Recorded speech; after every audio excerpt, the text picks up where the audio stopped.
Welcome back. We are reading and seeking to understand the book of Revelation. We come to Revelation chapter 7. This is a continuation of the vision. In Revelation 6, we saw the opening of 6 seals. And so here the vision continues. The Bible says, beginning in chapter 7, verse 1, "After this I saw 4 angels standing at the 4 corners of the earth, holding back 4 winds of the earth, that no wind might blow on earth or sea or against any tree." So we have the 4 angels restraining the 4 winds, and we will see the sealing of the people of God. And they will be identified, they will be marked, they will be protected, but the protection that they will be given is spiritual, not always physical. In the midst of persecution, they may still be martyred. And as we compare the text of Revelation chapter 6, Revelation chapter 7, to Zechariah 6, verses 1 through 5, after seeing 4 horses, red horses, black horses, white horses, and multicolored or gray, pale horses, the question of the prophet, "What are these?" And the angel answered and said, "These are the 4 winds of heaven after presenting themselves before the Lord of the earth." So Zechariah says the 4 horses represent 4 winds. And so here we have 4 winds restrained. We should at least be able to say we have a reminder of the 4 horses of the first 4 seals. Before those things happen, the people of God must be marked. John hears the number of those sealed. He sees the angels. He hears the number of those sealed, 12,000 from 12 tribes. But the list of tribes is not like any other list we have. Dan is not included. We not only have a mention of Joseph, we also have a mention of Manasseh. And Manasseh was a son of Joseph, so that would be overlap. We have Levi included, although Levi did not receive any of the land promise, only cities. So this is an unusual list. It's not a list of the 12 tribes like we have anywhere else. It's not a list that specifically comes from an Old Testament passage. The point is that God's people, God's spiritual Israel, are to be sealed. They are to be identified. They are to be marked. God will know those who are His. 12,000 times 12. Thinking about 12 times 1,000, probably referring to the completeness, fullness of God's people, 12 times 12, and then times 1,000. Now, after John hears the number, and we see the list from every tribe of the sons of Israel, but as I've said, not all of the tribes are included. It's a unique list. After this, John turns and looks. He hears a number, he turns and sees an innumerable great multitude, a multitude that no one can number, says the ESV.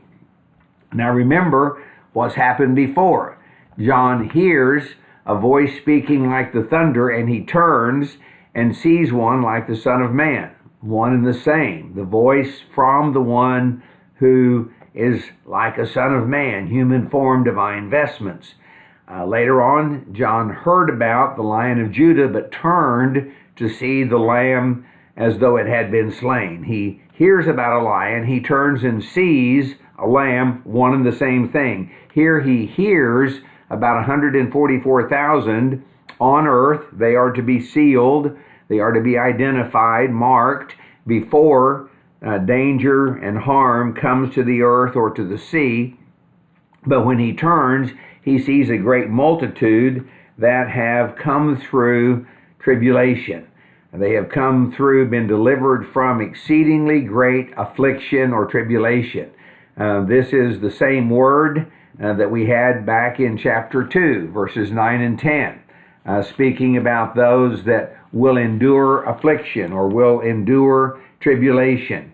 Do not fear what you're about to suffer.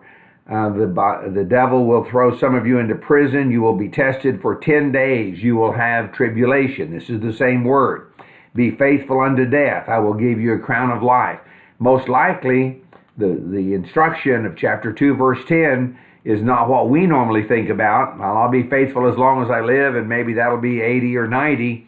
This is probably saying you be faithful, knowing that you will be suffering death.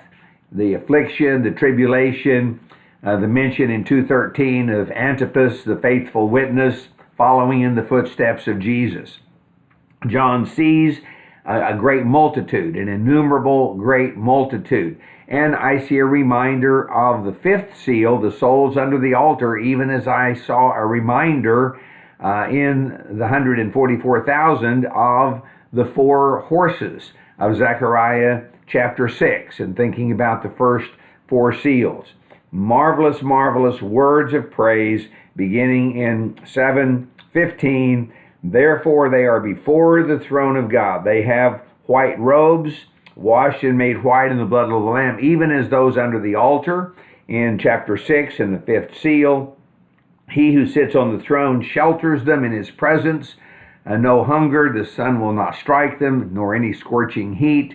God wiping away every tear. And again, we have Old Testament prophecies taken from the book of Isaiah, anticipating the coming of the time of the Messiah. I'm going to very quickly enter chapter 8.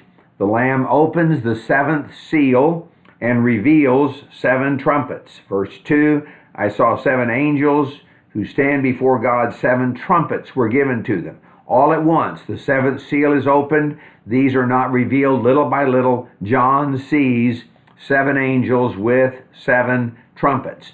But first, there is another angel at the altar of incense. The incense is going up, we can say, offering incense with the prayers of the saints. What a blessing to you and to me to know that our prayers arrive at the very throne room of God. But then the angel takes fire from the altar, casts it down to earth, and it brings an earthquake. So, final note as we think about chapter 6 being reprised with the four seals, but God's people protected, the four winds, with a parallel passage, the great multitude through great tribulation or affliction, parallel to souls under the altar, and now an earthquake mentioned again, perhaps the same earthquake as chapter 6, representing the wrath of the one on the throne, the wrath of the Lamb. Remember in chapter 4 and verse 2, John was told he would see the things that, or would be shown the things that would take place after these things. Now John is being shown these in a vision. That doesn't mean they've already happened. He's shown what will happen. He's shown God's people protected. He's seen the promise that God will act, that God will, in fact, show his wrath to those who oppose him. But before that occurs, we have God's people sealed. We have the celebration of those who have been faithful witnesses and are now before the very throne of God, celebrating, enjoying the promises of God. Certainly you and I, as we think about applications, we should be people of prayer, dependent upon God, fully confident that God is in control. The Lamb is opening the seals. We'll see the trumpets in the next video coming to chapter 8. Looking forward to being with you.